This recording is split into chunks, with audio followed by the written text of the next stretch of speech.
pinasok na magnanakaw at ginawa na ng masama? Hindi kaya hold up sila papunta dito at tilimbangan? Yung totoo pa, anak niyo ba talaga ako o hindi? Anak talaga kita, Brian! Huwag ka na magsinungaling pa. Masyado kayong madamot sa katotohanan. Dahil anak naman po kayo ng may-ari ng kumpanya. Kaya akong boss nyo. Kasi isa lang ako. Brian!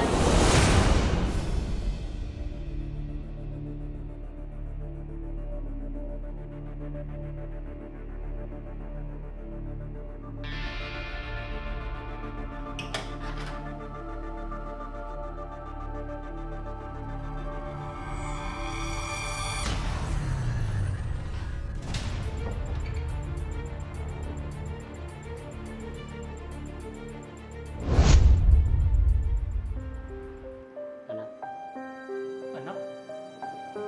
Tinawag niyo akong anak? oo naman. Anak naman talaga kita, di ba? Yung totoo pa, anak niyo ba talaga ako o hindi? Sino yung dinadala niyo dun sa sementeryo na kamukha ko?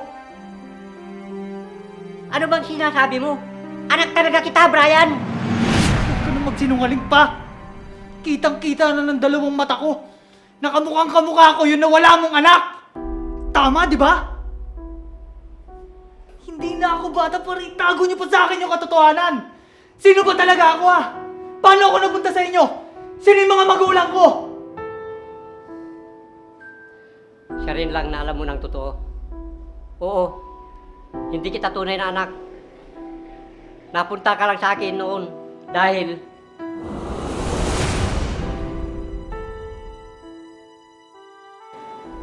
pagkagising mo sa ospital, wala ka nang maalala. Kaya sinamantala ko ang pagkakataong yun. Pinagawan kita ng mga dokumento, pinarehistro bilang anak ko. At isinama kita sa Amerika, doon kita pinagamot hanggang sa gumaling ka.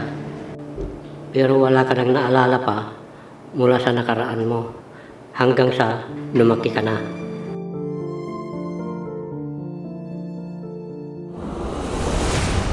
Pero dapat hindi nyo nilihim lahat sa akin yun pa.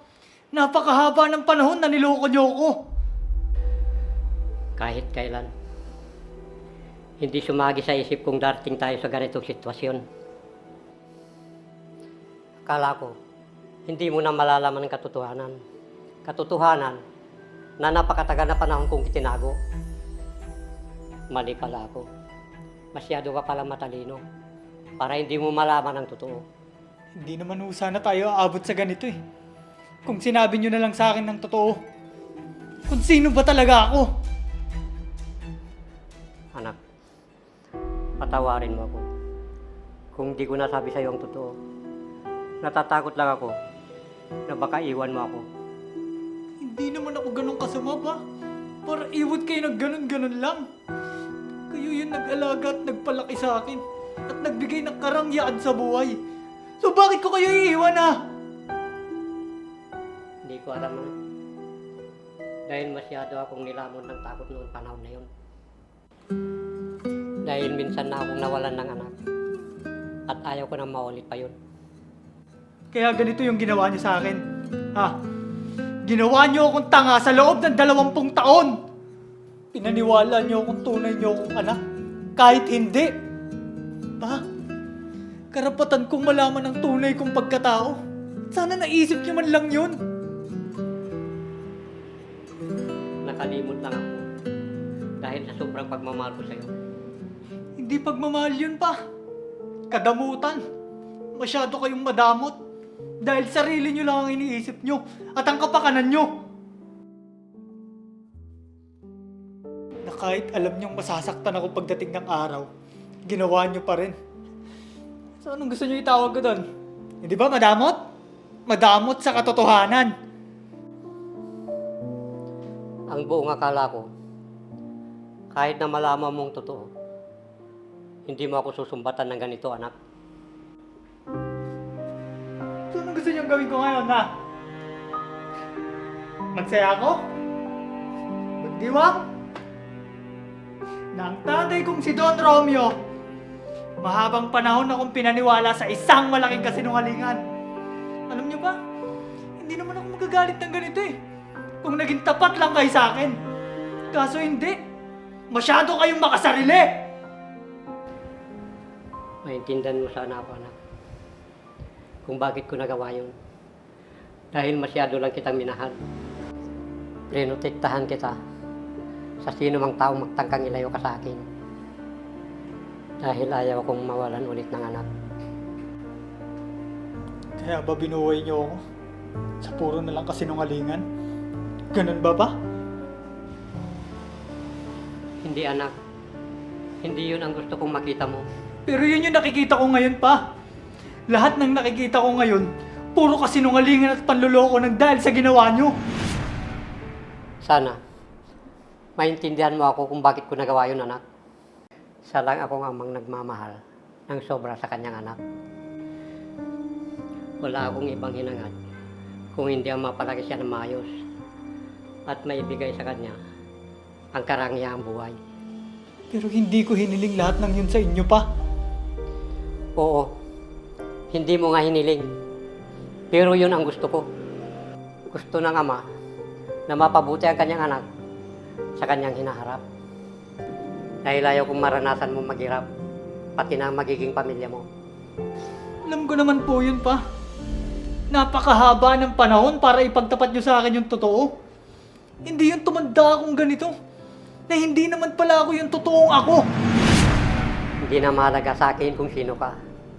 Ang mahalaga sa akin ay anak kita.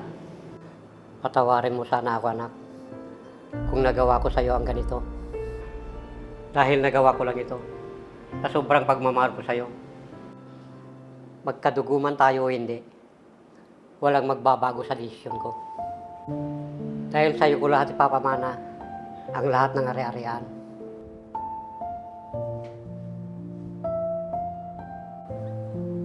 Dahil para sa akin, ikaw lang ang nag-iisa kong anak. Ikaw lang, Brian. Sana sapat na yun para makita mo kung bakit ako naglihim sa iyo, anak.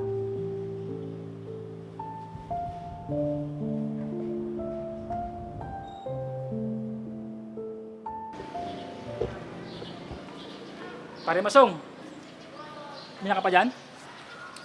Tagal mo naman, pre. Anong oras na, oh? Meron pa kasi akong tinapos na papeles sa loob. Ano, tara na. Mamaya na, pre. O nga pala, pre. Napansin mo si Sir Brian? Ilang araw hindi na pumapasok. Oo nga, eh. Pati si Boss Romeo, hindi rin. Pero dumating naman sila galing Amerika. Oo nga eh. Nakakapagtaka lang. Kahit tawag or text lang naman sana na kumustahin yung kumpanya. Wala eh. Kaya nga, eh. Pare, ano kaya nangyari sa mag-amang yun? Ba't kang tatanungin mo? Pareho lang tayong walang alam. Oo nga no. Pre, hindi kaya sila pinasok na magnanakaw? At ginawa na ng masama? Hindi kaya inold up sila papunta dito? At tilambangan? Ano sa tingin mo, pre? Kung ano-ano yung sinasabi mo, tara na nga. Pare, pasensya ka na ah. Naisip ko lang kasi yun. Ang dami mong naisip na dahilan. Yung pangkarumal-dumal ang naiisip mo. Eh di ba yun naman unang dahilan pagdating sa mayayaman? Inold up. O kaya ninakawan. Tsaka ginagawa ng masama. Hindi ganun. Ano ka ba? Hindi lang nakabisita sa opisina, gagawan ng masama ang nasa isip mo? Ikaw naman, baka lang naman ang sabi ko. Oh, ganito na lang. Para malaman natin ang totoong dahilan, dalhin mo na lang ito bukas sa kanila para ipapirma. Teka, bakit ako? Dapat ikaw ang magpapirma niyan. May lalakadin din kasi ako bukas, pre. Importante din yun. Pare, trabaho mo yan. Isa pa, baka maibilin si boss. Kaya isaglit mo na yan. Kung sa bagay, tama ka. Sige, ako na lang magdadaan sa bahay nila to bukas. Sige pre, basta balitaan mo ako sa mag-ama kung bakit hindi siya nagagawi sa opisina ng ilang araw. Sige, pre. Walang problema. Tara. Diyos ko, wala naman sanang nangyaring masama sa kanila. Lalo na kay Brian. O pre, Akala ko nagmamadali ka. Tara na. Libre.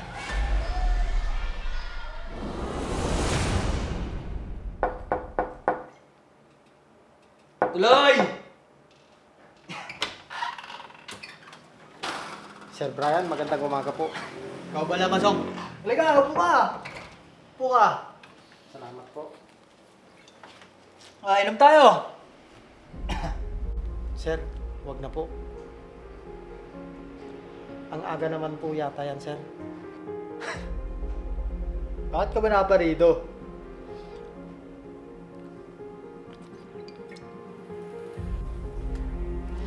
Sir, may papapirma po sana ako sa inyo ng mga papeles.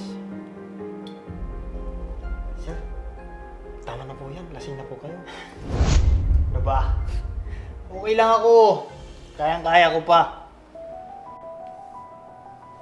Yan ba yung papapirmahan nyo sa akin? Eh bakit hindi nyo papirmahan doon sa Boss Romeo nyo? Bakit ganun ang sinasabi niya tungkol sa tatay niya? May alitan ba sila? Ba't pala kayo naglalasing, sir? Alam mo, Masong, minsan, kailangan natin to para makalimot sa sakit na nararamdaman natin. Dito. Sir, kung may problema po kayo, bakit hindi po kayo magsabi sa papa niyo? Si Papa? Opo. Bakit, sir? May problema po ba kayo ng papa niyo? Alam mo, wala rin namang mangyayari kung magsasabi ako sa kanya.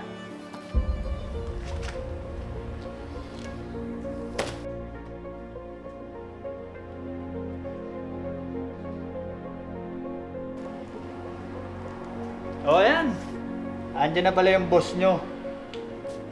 Sa kanya nyo papirma yan. Total, siya naman yung boss nyo, di ba? Anak lang ako. Sir, kahit ikaw naman po ang pumirma, ayos lang. Dahil anak naman po kayo ng may-ari ng kumpanya. At boss din namin kayo. Hindi. Hindi ako pipirma dyan. Mas may karapatan siya dyan. Dahil siya ang tunay na boss nyo. Ako? Ako? Peke akong boss nyo. Sir, ano po yung sinasabi niyong peke? Kasi, isa lang ako. Brian! Brian, lasing ka na naman. Pumasok ka na sa kwarto mo at magpahinga ka. Masong, ako na lang pipirma dyan. Wow. Ang bait naman ng papa ko. Concern sa anak niya. Alam mo naman kung bakit ako nagiinom, di ba? Akin na nga yan.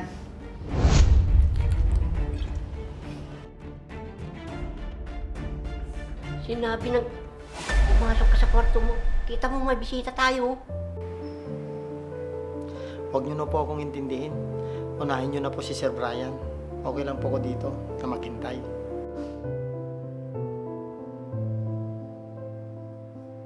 Tara na nga sa kwarto, Brian. Ano ba? Ba't ba ako pinapakailaman? Gusto ko uminom eh. Nananahimik ako dito eh. Sir, pasensya na po kayo. Iiwan ko na lang po to. Sa ibang araw na lang po tayo mag-usap. Pasensya ka na, Masong, ha? Sige po. Aalis na po ako.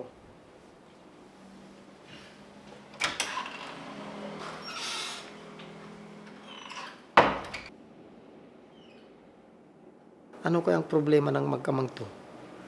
Mukhang may galit si Sir Brian kay Boss Romeo. Ano ba? Tigil mo na yan. Pwede ba? Hayaan niyo muna ako. Bakit kasi hindi mo muna ako kausapin ng maayos? Kahit kausapin ko kayo maghapon, may magbabago ba sa mga nagawa niyo sa akin pa? Mukhang hindi simpleng away ito ng mag-ama. Nasabi ko na sa iyong dahilan kung bakit ko nagawa yon. Hindi mo pa ba naintindihan yon? Ano kaya ang nagawa ni Boss Romeo kay Sir Brian?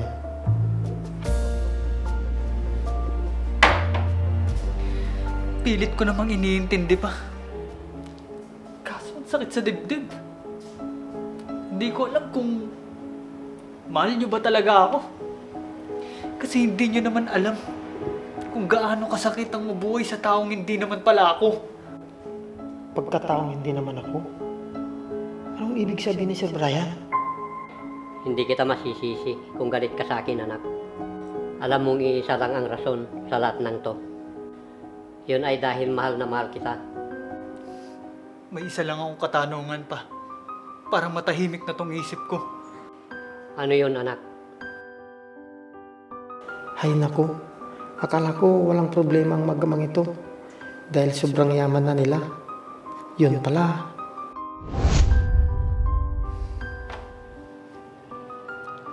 Sino po ang tunay kong mga magulang?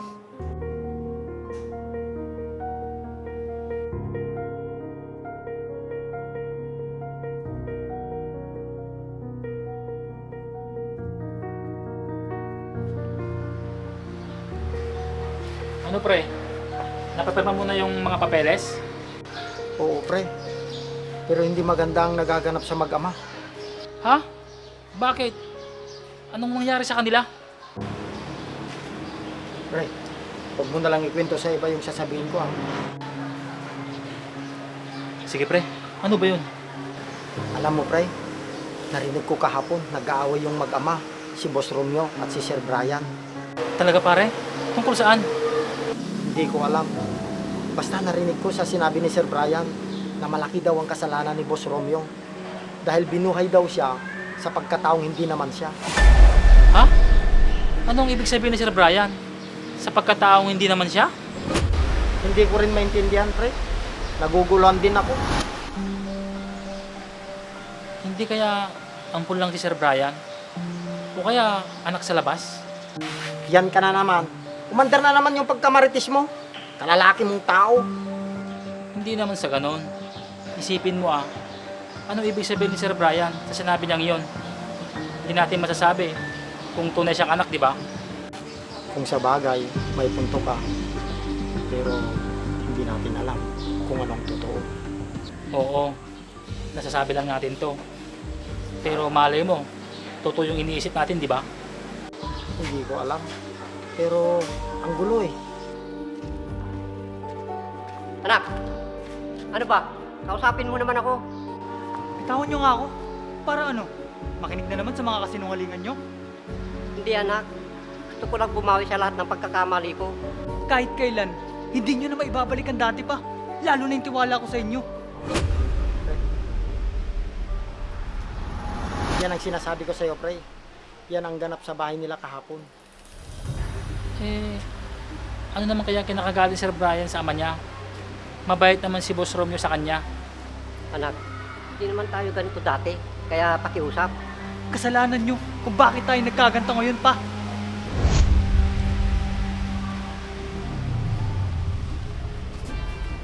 Pre, ikaw na lang sumulubong kay boss. Susundan ko lang si Sir Brian. Sige, pre. Kita na lang tayo mamaya sa opisina. Sige pre.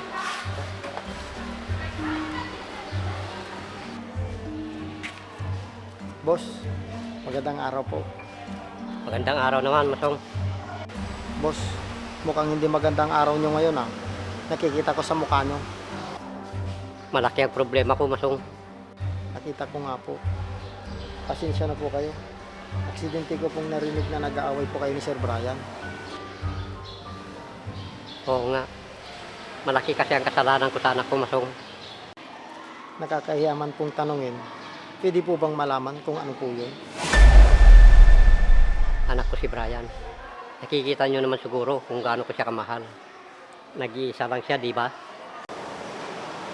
Opo. Si Brian kasi. Si Brian. Saglit lang, Masong. Sasagutin ko lang to.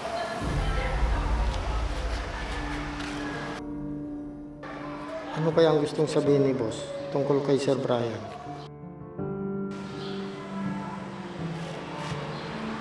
Masong. Tong, pasok na tayo. May asikasuhin pa ako sa opisina. Sige po, boss. Oy pre, ano? Nakausap mo ba si boss? Sinabi ba sa'yo kung bakit sila nag-aaway ni Sir Brian? Hindi. Sasabihin na sana niya kanina. Kaso may biglang tumawag na katrabaho natin. Kaya yun, may aasikasuhin na daw sa opisina. Ah, yun ba? Ako yung tumawag kay boss. Tumawag yung supplier. Hinihingi yung cheque. Kailangan yung perman ni boss. Ikaw naman pala ang salarin. Hindi sana hindi tayo nag-iisip ng kung anong dahilan ngayon. Ikaw talaga palpak ka rin. Eh, malay ko bang kasalukuyan kang nakikimaras kay boss? Ngayon, hindi pa natin alam. Tara na nga. Wala ka talaga sa ayos.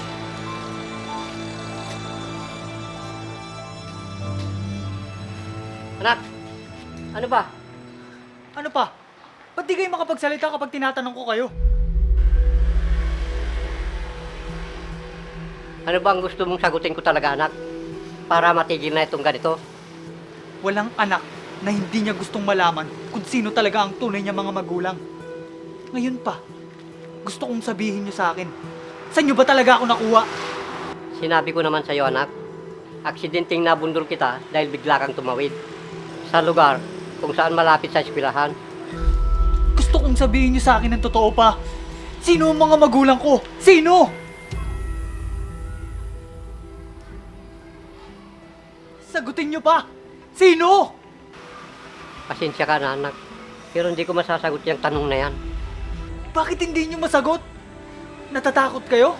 Nahanapin ko sila at iwan ko kayo, ha? Hindi, anak. Hindi ganun. Eh bakit nga? Gusto mo ba talaga malaman kung sino ang mga magulang mo? Oo nga pa. Gustong gusto. Pwes, ang mga magulang mo ay